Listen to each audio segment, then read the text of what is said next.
Peace, brothers and sisters. I was inspired to make this very brief video in this crucial moment and hour in which we're in, especially given the presidential campaign. And I saw something very disturbing, as a matter of fact, as that comes to my mind earlier today. And I'm sure many of you have seen the video of our young sister who happened to be in a Trump rally and was mishandled and was violently moved out of the Trump rally. And like many of you, I was highly upset at first when I saw that. I'm still highly upset at it, because that's a natural response for a real man to be upset or to be ready to fight and protect his woman. But then as the thoughts began to center, I had to ask myself, what was she doing there? What was our young sister even doing at that rally? And it got me to thinking about the mental condition of our people. We are still seeking to be included. We are still seeking to be accepted. And that is a slavish paradigm. That is an habitual slavish thought process that looks to be accepted by the same open enemy that we complain about, that we cry over, that we say we want to be free from. Now, I do not know the intentions of the young sister. I'm merely using that as an example of the overall thinking of us as a people. But I say that to say, the sister who I was looking at being violently removed by those angry white men from that rally, she seemed to be very young in age. It may be in her teens. This young generation must understand the vision for our people. There are many people who claim to be conscious and claim to know the way, but many of them are arguing and fighting with each other over ideologies. We must understand the vision that allows us to rise above our petty differences and ideologies and allows us to come together under one banner as a people, black, brown, and red.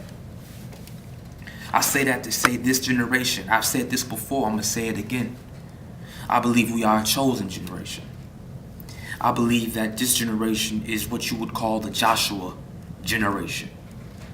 Joshua was a servant of Moses. He represented the youth who were under Moses, who when God commanded Moses to go into the promised land and to conquer the promised land, the elders were afraid to go into that land because that land was inhabited by giants. So it took for Joshua and the young people under Moses to heed the call and go into that land and conquer that land. I believe we are the young generation that will make that happen. We must understand that it is not the will of God and it is not the vision of our ancestors to integrate into a system that continuously and perpetually oppresses us. We want to build an independent reality for ourselves. We want to be nation builders. So to young people, we are not going to make the same mistake as our parents and try to beg those who are being oppressive against us to let us in. God has given us everything we need, has given us every skill and talent that we have to be able to build for ourselves. Many of us have heard of Black Wall Street and how it was bombed down. We can build a Black Wall Street in every city in America. And it is our time to do exactly that. Doesn't matter if you're a young brother in the street corner. It doesn't matter if you may be what Hillary Clinton would call a super predator. One of those young people who are in the streets who they say have no hope. You have hope. If only you would have a vision to understand that it is your duty and it is your purpose to free your people and organize your people rather than fighting the so-called ops. We could organize with those people who we consider ops and buy our communities. Rather than standing on the corner, we can own the corner. For the people, for my young brothers and sisters who are in college, the day is over for us going, getting these degrees, and then giving our expertise back to the same oppressor who we complain about. When we get these degrees and we get this expertise and that specialized knowledge, that must be used to build an independent reality. So what is the vision? We must become nation builders. It doesn't matter if we're young wage earners. It doesn't matter if you're in the streets. It doesn't matter if you are a young college student or you are a young entrepreneur. We all must organize as one to be able to build an independent reality to prove that we can be an independent people. I remember a quote from the great master teacher, the Honorable Elijah Muhammad, where he said, "You do not condemn a dirty glass." Why would we waste time condemning a dirty glass when all we have to do is put a clean glass next to the dirty glass? And that dirty glass condemns itself when you put a clean glass next to it. We could scream at white supremacy until we're blue in the face. But it is better for us to show what a real society of justice and freedom looks like by building one right beside them, separate but yet equal. Some of us don't like to talk about separation. We confuse it for segregation. But as the Honorable Louis Farrakhan had so brilliantly described, separation and segregation are two different things.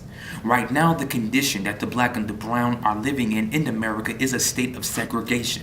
Segregation means to be separated with a superior ruling over an inferior who has colonized one and separated them and dominates them from an outside perspective. But separation is a voluntary act that is done by two equals. We must build a separate but equal reality and society full of all the essentials that we can provide for ourselves. If all we have to do is put a clean glass next to the dirty glass, we have a very real picture of that in Flint, Michigan, where we can't even get clean water. Our people are getting poisoned water coming right out of their faucets. So what do? Do we continue to cry for clean water, or do we finally look in the mirror and say, we have been under this kind of a system for 400 years. How long will we depend on somebody else to give us clean water? Do we not have the power to produce our own clean water? Of course we do. Of course we do. We have some of the brightest minds in the world, but we are not using them to think as an independent, industrious people. We must produce all of our necessities, from water, from food, from clothing, from shelter. We must have our own independent society where we own and govern that which we produce and consume. Before I leave, I just want to say this. Our people are statistically the 9th richest nation in the world. I want to say that again. We are the 9th richest nation in the world. So we are not financially poor. We are poor in thought. We are poor in self-love.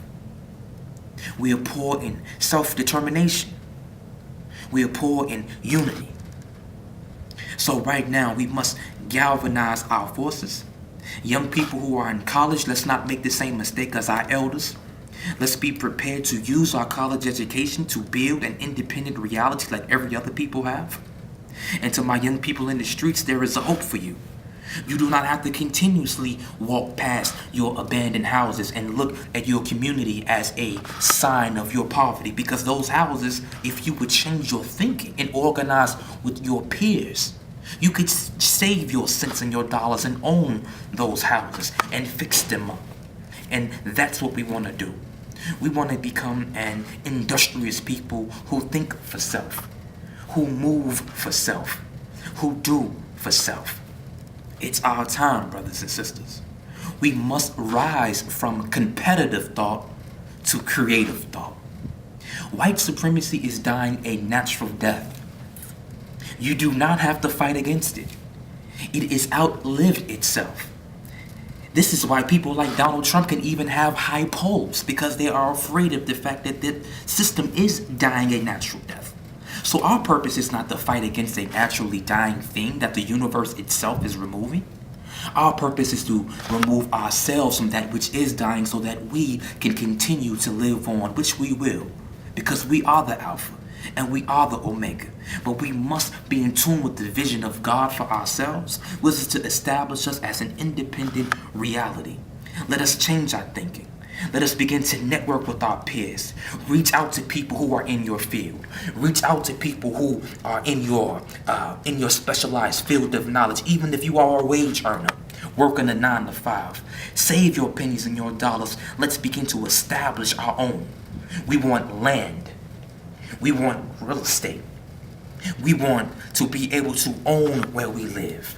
We want to be able to build industry, factories, hospitals. We can build a Black Wall Street in every city in America, and that includes my brown brothers and my red brothers. It is our time. Let us go and do for self, or continue to suffer the consequences. I greet you in peace.